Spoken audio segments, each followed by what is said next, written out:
दुनिया भर में सोने और चांदी में निवेश एक सुरक्षित विकल्प माना जाता है और यदि हम इंडिया की बात करें तो हम लोगों को सोने और चांदी से खास लगाव है और ये लगाव कोई नया नहीं है बल्कि ये उतना ही पुराना है जितनी हमारी संस्कृति। नमस्कार, मैं हूं Pankaj Matpal, certified financial planner और आज मैं इस बात पर चर्चा करूंगा कि सोने और चांदी में निवेश के क्या हैं फायदे और साथ ही मैं रिव्यू करूंगा Motilal Oswal gold and silver ETFs fund of funds को, जिसका NFO 26 सितंबर 2022 से 7 अक्टूबर 2022 तक ओपन है। समय के साथ महंगाई का बढ़ना करीब करीब तय है और उसी के साथ सोने और चांदी के दामों में भी बढ़ोतरी होती है।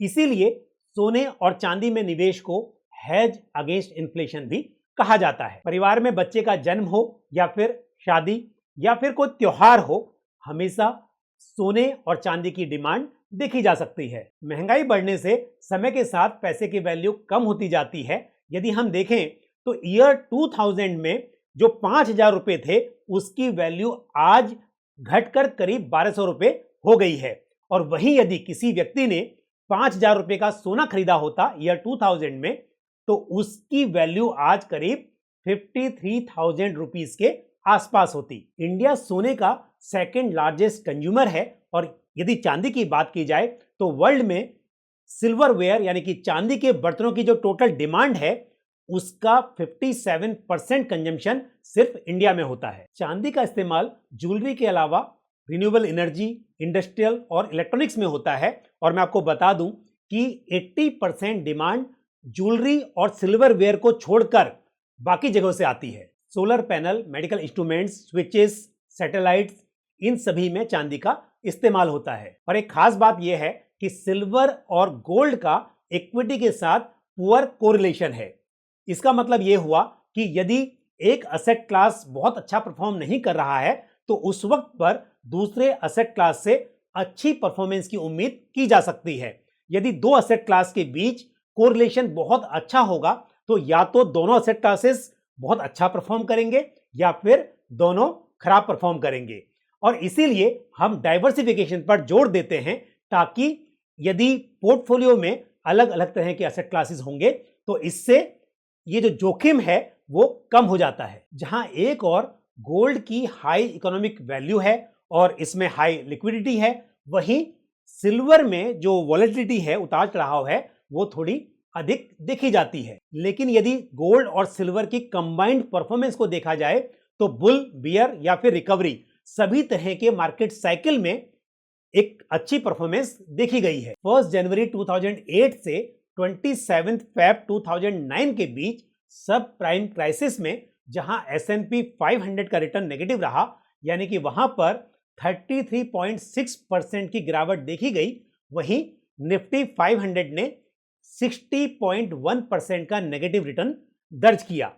यानी कि इक्विटी में चाहे हम डोमेस्टिक मार्केट की बात करें या फिर ग्लोबल मार्केट की, रिटर्न्स नेगेटिव रहे और वहीं गोल्ड और सिल्वर के कॉम्बिनेशन ने 35.7% का पॉजिटिव रिटर्न दर्ज किया। यही नहीं, टेपर टेंट्रम, युआन डिवैल्यूएशन या फिर कोविड-19, इन सभी क्राइसिस में भी हमने देखा कि इक्विटी के मुकाबले गोल्ड और सिल्वर की जो कंबाइंड परफॉर्मेंस है वो इनसे बेहतर रही है। और इसकी एक वजह यह भी है कि स्ट्रेस पीरियड में कमोडिटी, स्पेशली गोल्ड और सिल्वर की हम बात कर रहे हैं, तो यहां पर इन्वेस्टमेंट को एक सेफ हेवन के रूप में देखा जाता है। Motilal Oswal gold and silver ETFs fund of funds एक open ended fund of funds scheme है जो कि गोल्ड और सिल्वर ETFs में इन्वेस्ट करेगी। NFO के दौरान या फिर ऑन गोइंग ऑफर के दौरान SIP और लमसम दोनों में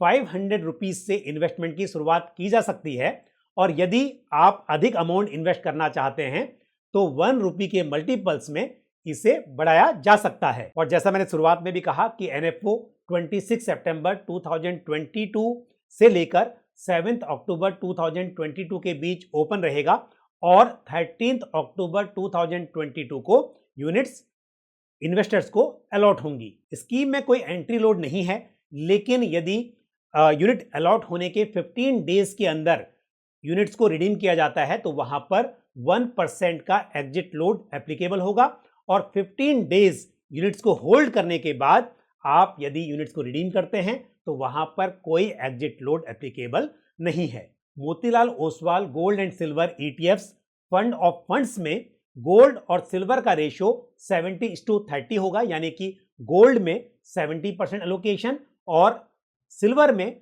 एलोकेशन 30% होगा और इसे क्वार्टरली बेसिस पर रिव्यू किया जाएगा और जरूरत पड़ने पर पोर्टफोलियो की रीबैलेंसिंग की जाएगी। अब बात करते हैं स्कीम के एक्सपेंस रेशियो की। तो यहां पर रेगुलर प्लान में एक्सपेंस रेशियो है 0.50%, वहीं डायरेक्ट प्लान का एक्सपेंस रेशियो 0.15% है।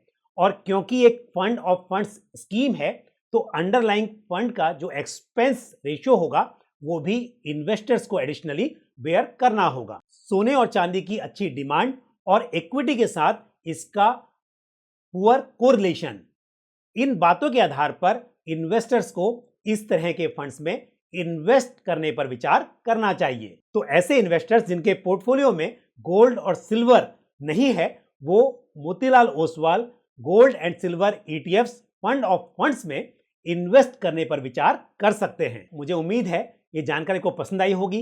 यदि इस फंड से जुड़ा हुआ या फिर पर्सनल फाइनेंस से जुड़ा हुआ कोई आपका सवाल हो, सुझाव हो तो आप कमेंट बॉक्स में पोस्ट कर सकते हैं। आज के लिए बस इतना ही, मुझे दीजिए इजाजत। अगले वीडियो में फिर आपसे मुलाकात होगी।